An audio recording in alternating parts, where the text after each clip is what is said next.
Hi, this is Dave Pryor. We're here at Agile 2015. All week long we're doing videos with speakers and thought leaders and people that are here at the conference. So if you can't make it, we want to let you know what's going on. And also to promote this event, which is the biggest Agile event of the year, and it's an awesome and grueling week. So it is. This is Jeff Patton, Hi. Father of story mapping, and just finished your Stalwarts session, right? Yes. Yeah. So the Stalwarts session, if you're not familiar with that, you go and stand in the middle, and they ask you whatever questions they want to. Yeah, we run it fishbowl style, Okay. which means you sit in the middle, and Okay. you sit in a kind of a ring of chairs, and people step up and sit down in the conversation, and it's a fishbowl. We're fish in the bowl. Okay. Everyone outside watches, and if you have a question, you walk up, sit down, and there's always an open chair. It's Okay. like you remember the McKay musical chairs? Yeah. It's the opposite of musical chairs. Okay. Musical chairs, there's one less, and Right. a fishbowl, there's one more. Cool.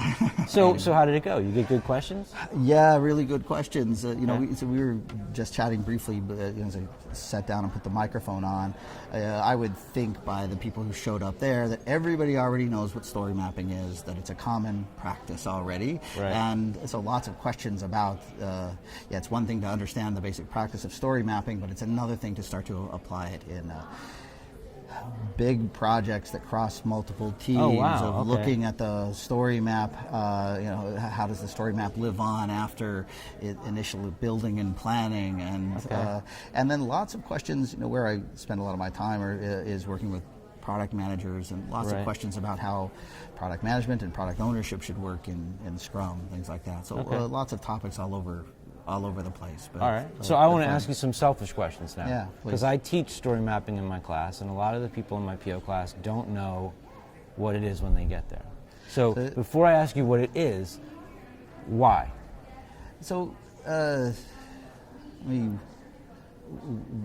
what brought you to the point where you wanted that? Whinge a little bit about Sure. it. Look, for people that are old timers in software development, there may be some people that are old enough to remember a requirement style called a shall statement. Okay.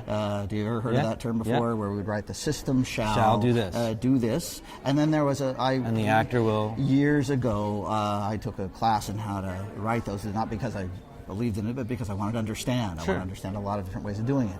And there was a heuristic for evaluating your shall statements, whether they were concise and measurable, Right. and relevant and things like that. And I got to tell you that when people are writing stories in using the as I want to so that, Right. and evaluating their quality using invest, it smells so much like shall statements Okay. that I can't stand it. Yeah, we're mentioning the user, but what we end up doing is taking our system and doing the same thing to it that we used to do with shall statements. We shred it. Okay. We break it into a bazillion little things. Okay. If I describe a product to you, and I say look, we shred it into a million little things, and we lose the whole. We lose Right. the system. You can't see the big picture anymore because it's just this tiny little part. I will tell you, story mapping sprung out of working with people to talk with them about products and to think about the whole. And Okay. I can remember that some of the very first maps that I built were just simple.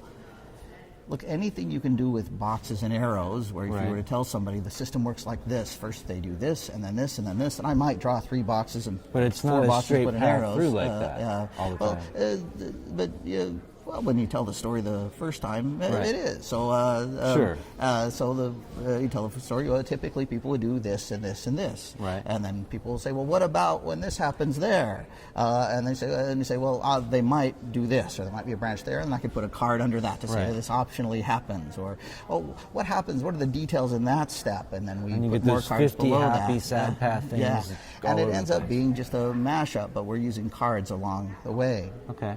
Now, so you were asked about why. I've got this book on story mapping, Right. and the first part of the book is not an introduction, it's a read me first chapter to get a couple key points out of the way. Okay. And the key points I want to make are that stories do not get their name from how they're supposed to be written. Stories refer to the act of us talking together and telling stories. Okay, that's pretty That cool. it's a story because we talked. It's not a Right. story because of the way it was written. Not because of the format.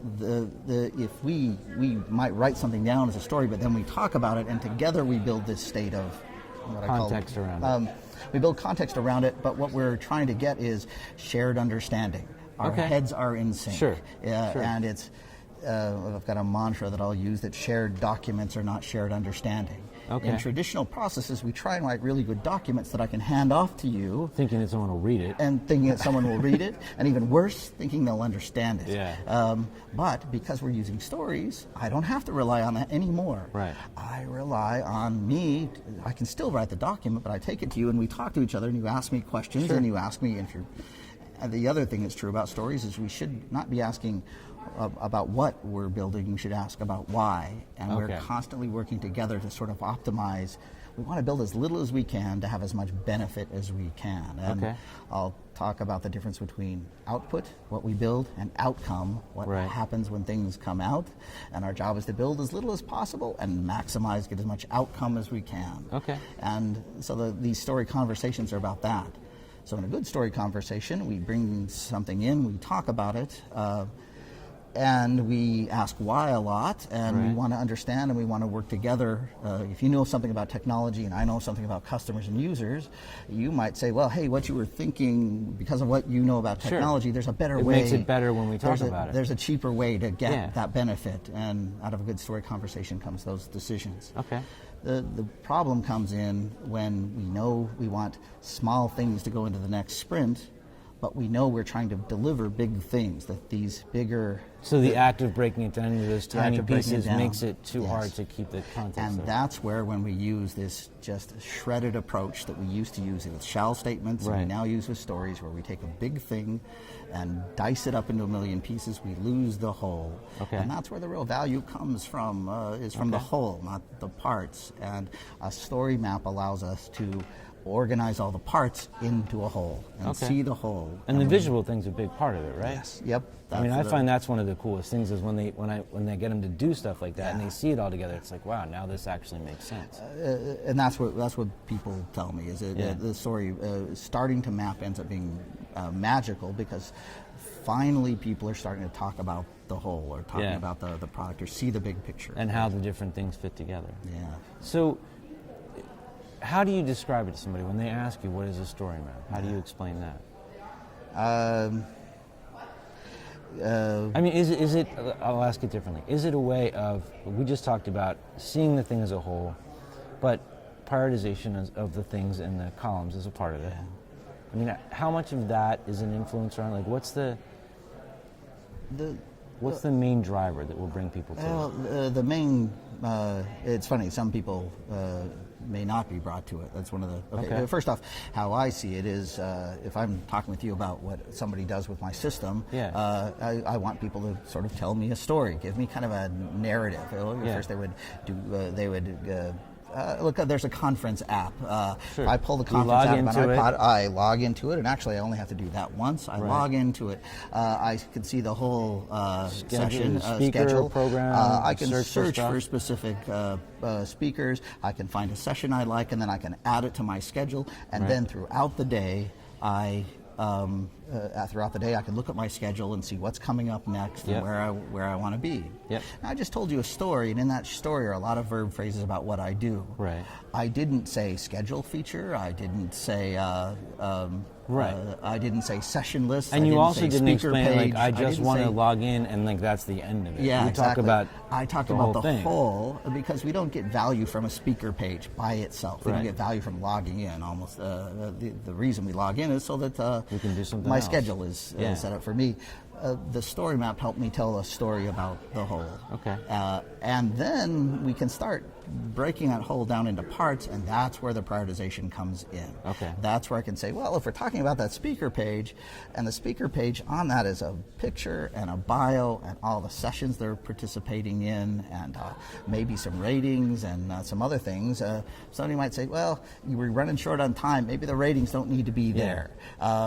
Maybe this, maybe that, and we can start to make choices. But what's interesting is you usually don't make the choices at the big level, at the whole level. You make the choices in the details. And then you can cut the horizontal line. Yeah, that's right. And that's where the map comes in, is I can make the choices in the context of seeing the whole. I can thin out the parts. Cool. Gosh, I've gone sideways a little bit. No, this is actually great. So I'm going to ask you. Well, let me tell you one thing. I run into problems with people creating story maps. Sometimes it's because they don't know the people who use their software. They don't know how it goes. I can talk about the app to work in the conference because I know what I do with it. Right. But I've worked with people and companies that are building products, but the developers and the people who work with the product, they don't know that much about it. If I'm building products to do medical records and I don't know what a nurse does every day, I can't map it. Right. I can look at the features and I can identify it. But, so they need somebody with expertise around what the customer is going to do with it. And so the people that use story mapping say, I love this because we cannot build a good story map without understanding what people do. That's a really cool thing. Forces us to learn. Okay.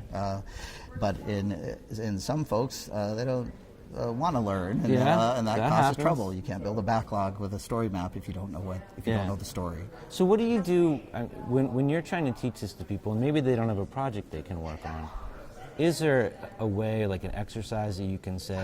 You know the exercise, don't you? Are you fishing a little bit? Or no, do you know? I have one I do that I just came up with on my own. Uh-huh. I say you're making a competitor to Amazon. Think of all the stuff you do on Amazon, and create the backbone, and then do all the things underneath it. Which I don't know how you feel about that. That might be horrible. And I also I say it's like you're going into IKEA. Imagine that you walk into IKEA, you can't get out of IKEA, and so you go all the way through IKEA. Mm-hmm. So try to think of yourself as walking through Amazon as if it was a store. What are the things that you do in what order? Yeah. Right. But then it gets into this whole thing about I log in, I don't log in, whatever. But yeah, then you get But into how the do you? branches. What kind of stuff do you do with people? I do something completely different. I teach people the mechanics of mapping. So it's a chapter in the book. And I'm seeing more. So and more people. I'm going to buy the book, and so should you. Yes, you should. My God, I've got 2 girls to pay for their college education. So it's pretty critical that you all buy 2, buy 3. So how do you teach it? Like what is the? So in chapter 5 of the book, the exercise I do is I need to get people out of software mode. Okay. I ask them to think back to when they woke up this morning. This is awesome because this is exactly what I was hoping you were going to do. Think back to when you woke up this morning, and I'll have people, by yourself or individually, sit down on sticky notes and write down everything you did from the moment you woke up this morning until the moment you got here to work or to this class or to whatever session, whatever we're doing. And they will write down a bunch of things. Most people will write, some people like get ready for work. People won't write get ready for work down because they drop down to a more natural level. I get out of bed, I go to the bathroom, I take a shower. They go to that hair. detail. Yeah, they go to that detail level. Yeah, because I write down what, if I ask you to write down what you did to get ready for work, you grab one sticky and write get ready for work. Right. I'm done. When you ask people about something they know. But you're not done. I mean, this is because I'm a project manager in my head still. I can't make that go away. Yeah. Get ready for work is a series of activities. Yes, that's right. So most people, first, out of doing that exercise, they quickly learn that when I ask how I do things, people naturally write these short verb phrases. They write what people do. They don't write down, I get out of bed, I turn off my alarm, I go to the bathroom, I take a shower, I get dressed. Yeah. They do not write down bed, alarm clock, soap, toothbrush. Which is what they do if when I do it. Yeah, that's those what are they do. features of my house, but those aren't the activities. Those aren't the activities. Those aren't the things people do. Okay. So I want to teach them they do those naturally. Then if I've got a group together, I have them merge them together in one map. One of the things they realize is we don't all do things in the same order. Right. Now, and I'll let them know, look, if you arrange what your steps into a map, it would make a nice, perfect line. And but that perfect line would be true for this morning, but it would not. But you don't get ready the same way every morning. Right. And there are multiple of you. ways and when you it. build a software product, people don't use it the same way every time. There are very multiple cool. ways they get ready, and I help them kind of organize this organically. And they see, look, I can come up with a shape that allows me to basically explain how people get ready in the morning. Okay. And on the back of that, working with a non-software example, they learn the lessons they need to then bring it to software. That's really cool. I keep trying to skip that exercise because people say, look, this has nothing to do with software. We got work to do. I'm really glad that I asked you this question. I'm going to change the way I'm doing it. And I keep saying, okay, well, I'll skip it, and I try and explain to them how it works, and they keep going sideways. But if I do this exercise, they don't. Do you find when I teaching stuff and I try to take it out of the context of work, a lot of the times they get frustrated because they can't. And I think it's so much better to do it the way you did, because outside of the context of work, if you understand something, you can bring it back. Yeah. But a lot of people in the beginning, when you tell them to go there, they're like, no, I got to just do work. Yeah. So, yeah, that's the problem I run into. So I try to make it as fast as I can, but I find that when we immediately go to the work mode, then their head is positioned correctly for that thing. And in a weird way, I need to break them of the habit that they might have learned about stories, that stories are the equivalent of their new age shall statements, and they've learned that stories have to be written in the as a user I want, so that. But what's interesting is when they learn to write these short verb phrases, they fit perfectly into the as a user I want to, and the short verb phrases go right in there. And so are you having them do acceptance criteria at this level too? Or no way, that would be nuts. Wow. Look, if you're a product manager, the first thing you want to do is figure out the whole. I don't want to write acceptance criteria on everything until I decide what parts of the whole I want to build. Okay, so you would add them in later. And that's the way you should be using an Agile project, for instance, is if you're a product person, you've got to be thinking of the whole product. You have to decide what things go in the product, and then the acceptance criteria. When I'm talking about stories, I'll talk about, I'm sure you've heard that stories are tokens for conversations, right? Placeholders. And you might have heard this story mantra of card, conversation, confirmation. Well, it's a big fat lie. It's card, conversation, conversation, conversation, conversation, conversation, and then eventually confirmation. That's awesome. And you start with what our best first conversations are. Start with the big idea. The conversation is about, should we build this or shouldn't we?